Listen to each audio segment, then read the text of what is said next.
c'est un record historique. Le cours de l'or a franchi la barre des 4 000 $ l'once en octobre 2025. L'once, c'est l'unité de mesure qui est cotée sur les marchés, mais plus exactement... L'once, c'est un peu plus de 31 grammes. Lui, c'est Étienne Goetz, le journaliste des Échos, spécialiste des matières premières. En 71, quand Nixon abandonne l'étalon or, l'once était à 35 $.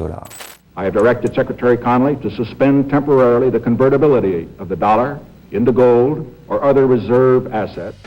Et aujourd'hui, en 2025, le cours de l'or n'a cessé de s'envoler.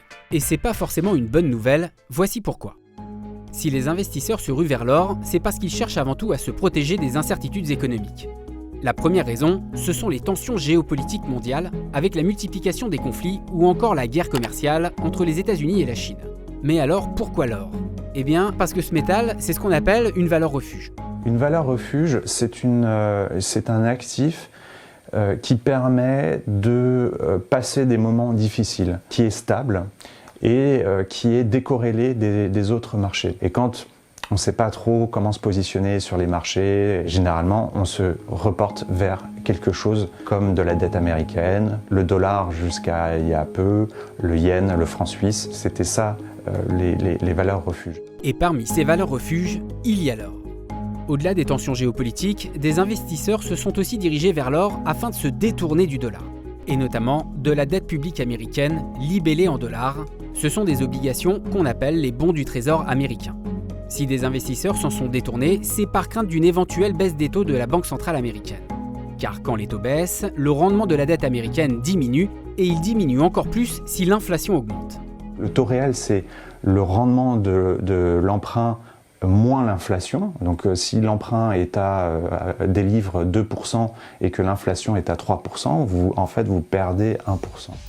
L'autre phénomène, c'est une défiance croissante à l'égard du dollar.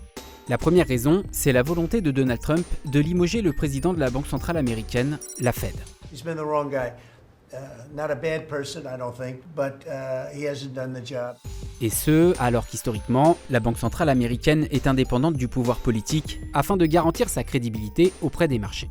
La deuxième raison, ce sont les guerres commerciales du président américain qui ont ajouté une couche d'incertitude autour du dollar. À cela s'ajoute le récent shutdown, c'est-à-dire la paralysie budgétaire de l'État fédéral, faute d'accord entre républicains et démocrates sur la dette publique. Mais ces actualités n'expliquent évidemment pas tout. Et pour le comprendre, il faut aussi regarder du côté des banques centrales mondiales. Entre 2011 et 2021, les banques centrales achetaient un peu moins de 500 tonnes par an d'or pour les mettre dans leurs réserves. Depuis 2022 et la guerre en Ukraine et le gel des avoirs de la Banque centrale russe, les banques centrales, notamment les banques centrales émergentes, la Chine par exemple, achètent 1000 tonnes d'or par an. Et ça, c'est un changement énorme dans le paysage et sur le marché de l'or. Et c'est ça qui explique pourquoi l'or monte mois après mois et vient de passer en octobre 2025 la barre des 4 000 $. Ce que veulent ces banques centrales, c'est littéralement dédollariser leurs réserves. Car lorsqu'elles possèdent des dollars, elles sont en situation de dépendance. Pourquoi ? Parce que ces mêmes dollars peuvent être rendus inutilisables par les autorités américaines en cas de sanctions financières ou même de restrictions. Pas très rassurant dans un contexte de guerre commerciale. Résultat, en 2025, les banques centrales détenaient davantage d'or que de bons du trésor américain dans leurs réserves, et ça, c'est une première depuis les années 1990. C'est ce qui amène à se poser une question, l'or a-t-il supplanté le roi dollar ? Il n'y a pas à proprement parler de dédollarisation au niveau mondial, c'est un phénomène qui est extrêmement lent, mais le dollar reste encore la monnaie de réserve. L'essentiel des transactions dans le monde se fait en dollars. Toutes les matières premières sont encore libellées en dollars. Il y a quelques initiatives de pétrole en yuan, mais tout ça reste assez marginal. Mais c'est un phénomène extrêmement lent qui s'accélère. L'or n'a peut-être jamais autant brillé, mais le dollar, lui, n'est pas encore enterré.